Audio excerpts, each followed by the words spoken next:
Un jour, une pensée positive avec la saga Harry Potter, jour 76. Les amis, aujourd'hui, pour la pensée du jour, j'aimerais vous parler du sentiment d'être redevable. Et dans la saga Harry Potter, il y a un personnage qui incarne très bien cela, c'est Rubeus Hagrid. Lorsque Hagrid était jeune, il était élève à Poudlard. Mais un jour, la chambre des secrets a été ouverte. Une élève a été tuée par le monstre, et rapidement, les soupçons se tournent vers Hagrid. Il est accusé d'avoir laissé entrer dans l'école une créature dangereuse, il est renvoyé de Poudlard, sa baguette est brisée, et pour un sorcier, c'est comme si on lui retirait une partie de son identité. Sur le moment, tout le monde pense qu'il est coupable. Tout le monde sauf une personne.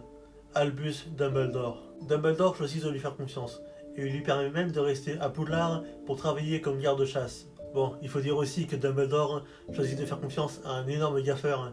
Par exemple, dans le premier film, Hagrid révèle accidentellement comment passer devant Touffu. Donc ouais, Dumbledore fait quand même confiance à un gars qui a la langue bien pendue. Mais bon, ce serait pas Hagrid sinon. On l'aime comme ça, notre Hagrid. Mais malgré cela, Dumbledore continue de croire en Hagrid. Et ce geste va marquer Hagrid pour toute sa vie. À partir de ce moment-là, Hagrid ressent une immense loyauté et un respect profond envers Dumbledore.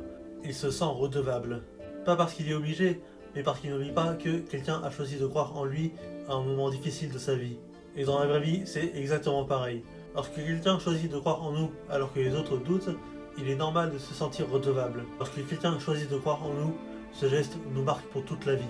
Mais se sentir redevable, ça ne veut pas dire être prisonnier d'une dette. Alors aujourd'hui, rappelle-toi de ça. Quand quelqu'un croit en toi, tu n'as pas besoin de lui devoir quelque chose. Mais cela ne veut pas dire que tu dois rester sans rien faire.